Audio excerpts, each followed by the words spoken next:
नमस्कार। स्वागत है आप सबका राजनीति के इस अखाड़े में। मेरा नाम है अजय सेतिया। मित्रों, वैसे तो इस चैनल पर मैं बात हमेशा खरी करता हूं, दो टूक करता हूं, बेबाक करता हूं, लेकिन आज के इस वीडियो में मैं बहुत ही कड़वी बातें करने वाला हूं। हो सकता है किसी को बहुत बुरी लगे। चर्चा है सुप्रीम कोर्ट के दो फैसलों की। इन दो फैसलों ने देश के लोकतंत्र को चुनौती देने का काम किया है। अब देखना यह है कि प्रधानमंत्री नरेंद्र मोदी और देश की चुनी हुई संसद सुप्रीम कोर्ट के इन दोनों फैसलों से कैसे निपटती है। क्योंकि अगर ये फैसले माने जाते हैं तो देश में अनार्की पैदा होगी। इनमें से एक फैसला दिल्ली से जुड़ा है और दूसरा पूरे देश से संबंधित है। वैसे तो जब से अरविंद केजरीवाल दिल्ली के मुख्यमंत्री बने हैं तब से दिल्ली में अनार्की फैली हुई है। केजरीवाल खुद भी अपने आप को अनार्किस्ट कहते हैं। वह एक बार कह चुके हैं कि वह तो अनार्किस्ट हैं और उनका साथ देने वाला अब चीफ जस्टिस भी आ गया है। जब से justice DY Chandrachud Supreme Court के चीफ जस्टिस बने हैं, उनका हर तीसरा फैसला और हर तीसरी टिप्पणी देश को अनार्की की तरफ धकेल रहा है, जिसमें दिल्ली सरकार को ट्रांसफर और पोस्टिंग का अधिकार देना भी शामिल है। जिस आम आदमी पार्टी ने हर काम को कमाई का जरिया बना रखा है, जिसके दो मंत्री भ्रष्टाचार और मनी लॉन्ड्रिंग में जेल में पड़े हैं, जिस मुख्यमंत्री ने नियम कायदे की धज्जियां उड़ाकर रिपेयर के नाम पर छोटे छोटे बिल बना करके 171 करोड़ रुपए का शीश महल बना लिया, उस मुख्यमंत्री को ट्रांसफर पोस्टिंग का अधिकार देना कितना गलत फैसला है। इसके क्या परिणाम होंगे। सुप्रीम कोर्ट के इस फैसले पर केजरीवाल ने खुशी का इजहार किया है, अपने मंत्रियों विधायकों के साथ मिठाई खाई है और लोगों में मिठाई बांटी है। इसका कारण क्या है? इसका कारण यह है क्योंकि शराब नीति से कमाई का एक धंधा चौपट हुआ तो ट्रांसफर पोस्टिंग से कमाई का एक और धंधा मिल गया। एक रास्ता बंद हुआ तो दूसरा खुल गया। और फैसला आते ही उन्होंने अफसरों को धमकाना शुरू कर दिया। 99 अफसरों का तो तुरंत ट्रांसफर कर दिया, जैसे सूची बना के पहले तैयार बैठे हुए थे। और यह भी एक खोज का विषय है कि उनको क्या पता था कि फैसला सुप्रीम कोर्ट का यह आने वाला है, इसलिए वे सूची बना करके तैयार बैठे थे और 24 घंटे से पहले पहले कुछ घंटों के भीतर ही उन्होंने 99 अफसरों के ट्रांसफर के ऑर्डर कर दिए। केजरीवाल मुख्यमंत्री हैं, लेकिन कोई विभाग उन्होंने अपने पास नहीं रखा हुआ। अब ट्रांसफर पोस्टिंग का अधिकार उनके पास आ गया है।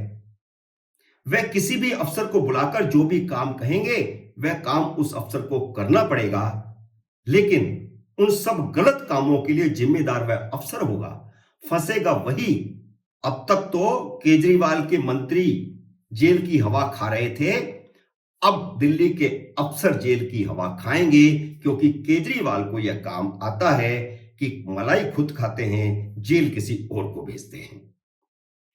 अगर वे सीएम का कहना नहीं मानेंगे तो उन्हें ट्रांसफर की धमकी दी जाएगी।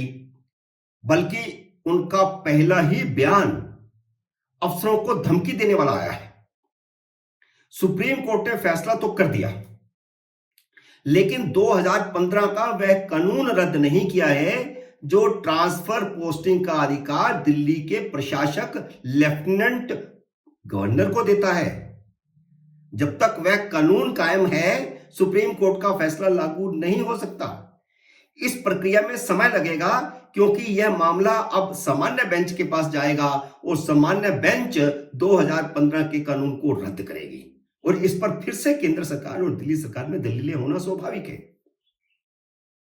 लेकिन बिना प्रक्रिया के पूरे ही सौरभ भारद्वाज ने सेवा सचिव आशीष माधव मोरे का ट्रांसफर कर दिया, जिसे उपराज्यपाल ने अनुमति नहीं दी, क्योंकि 2015 का कानून तो पड़ा हुआ है, उसको तो सुप्रीम कोर्ट की 5 सदस्यीय बेंच ने रद्द नहीं किया है।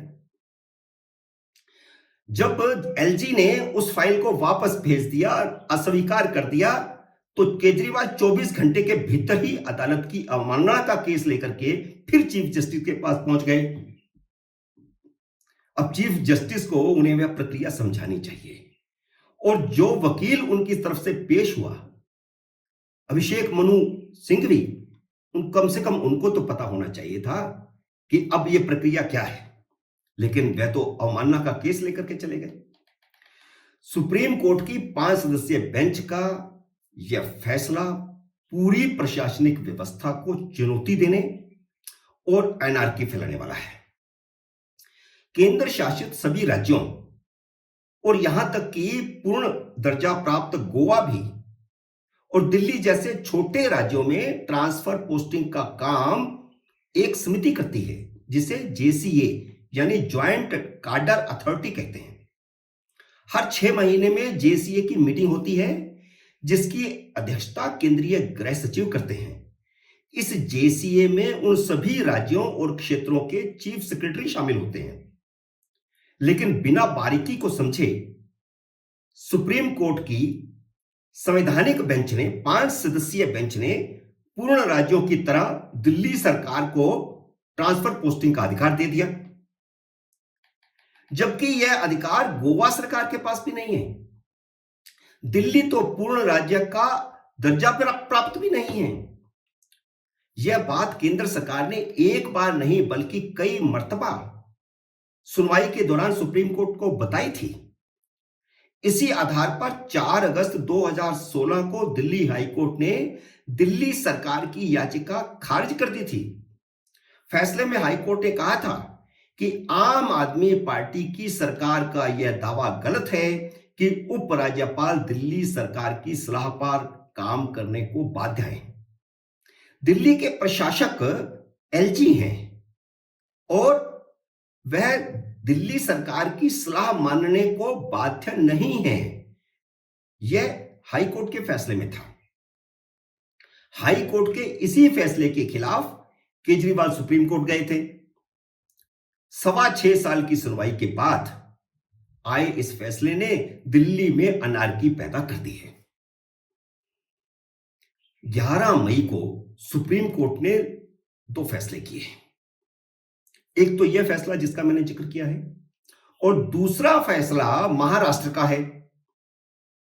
हालांकि सुप्रीम कोर्ट के इस फैसले से बहुमत से बनी सरकार तो बनी रह गई, लेकिन 5 सदस्यीय बेंच की 2 टिप्पणियां लोकतंत्र को भारी नुकसान पहुंचाने वाली और भविष्य में अनार्की पैदा करने वाली हैं।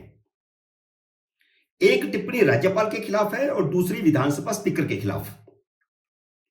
राज्यपाल का मुख्य काम ही यह होता है कि उसकी सरकार को सदन में बहुमत हासिल हो, और हमेशा हो, इस पर उनको निगाह टिका के रखनी होती है। लेकिन जब उसकी आंखों के सामने यह स्पष्ट हो रहा हो कि उसकी सरकार सदन में बहुमत खो चुकी है, तो क्या वह आंखें मूंद कर बैठा रहे? सुप्रीम कोर्ट ने अपने फैसले में कह दिया कि राज्यपाल सत्ताधारी पार्टी में पड़ी फूट पर अपनी आंख मूंद ले। यही है सुप्रीम कोर्ट के फैसले का लबोलुबाब, यही है कि राज्यपाल आंख मूंद कर बैठा रहे। क्या सुप्रीम कोर्ट का यह फैसला लोकतंत्र की हत्या नहीं है?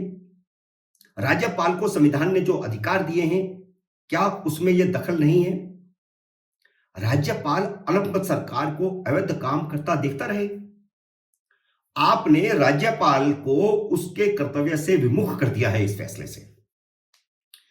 दलों में विभाजन होता है तभी तो सरकारें गिरती बनती हैं। यही लोकतंत्र है। या तो आप फैसला कर दीजिए कि दल बदल होगा ही नहीं। जैसे 2 साल की सजा होने पर सुप्रीम कोर्ट ने कह दिया था कि विधायक या सांसद की सदस्यता अपने आप खत्म हो जाएगी, वैसे ही आप कह दीजिए कि दल बदल करते ही सदस्यता खत्म हो जाएगी, मामला खत्म। लेकिन अगर यह कानून नहीं है तो मौजूदा दल बदल कानून की मर्यादा में रहकर सांसदों और विधायकों को दल बदल करके सरकारें गिराने और बनाने का पूरा अधिकार है। और यह कानून संसद ने बनाया हुआ है और इसी कानून के अंतर्गत ही सुप्रीम कोर्ट और हाई कोर्ट ये फैसले करती है। राज्यपाल क्या अंधे थे? क्या उन्हें नहीं दिख रहा था कि क्या हो रहा था महाराष्ट्र में? कैसे शिंदे गुट के विधायकों के घरों पर हमले हो रहे थे? मुख्यमंत्री खुद अपने ही विधायकों के घरों पर हमले करवा रहे थे। सरकार के संरक्षण में जंगल राज शुरू हो गया था।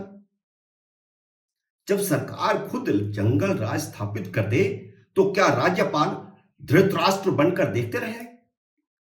29 जून को उद्धव ठाकरे ने कैबिनेट मीटिंग में खुद कबूल किया था कि उनके पास बहुमत नहीं है।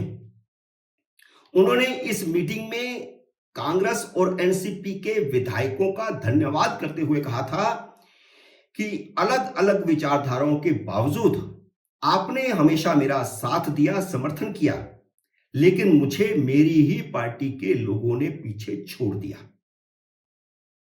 इसका क्या मतलब है?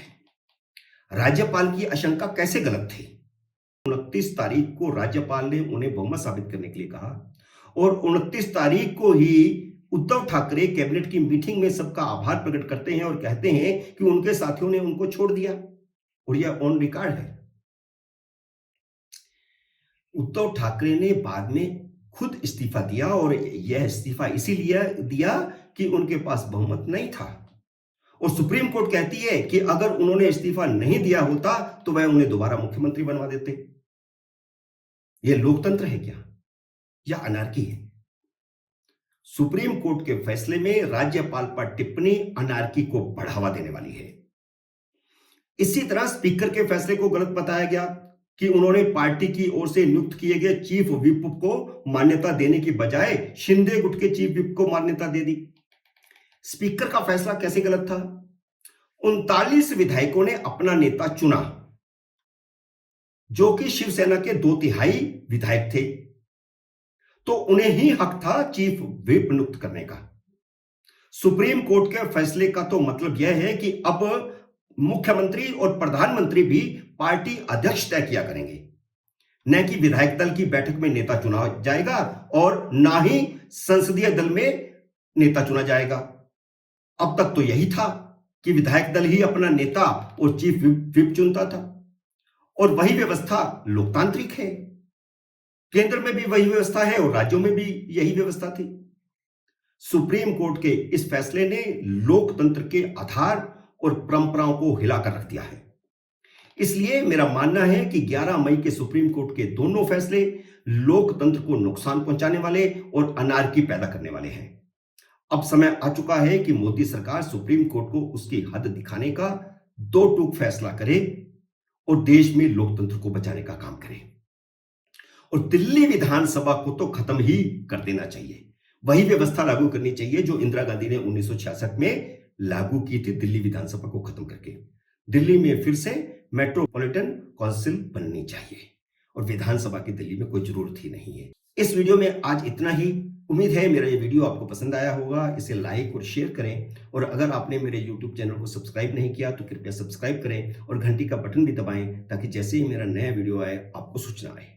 जल्द ही मिलते हैं नए वीडियो में नए विषय के साथ। तब तक नमस्कार।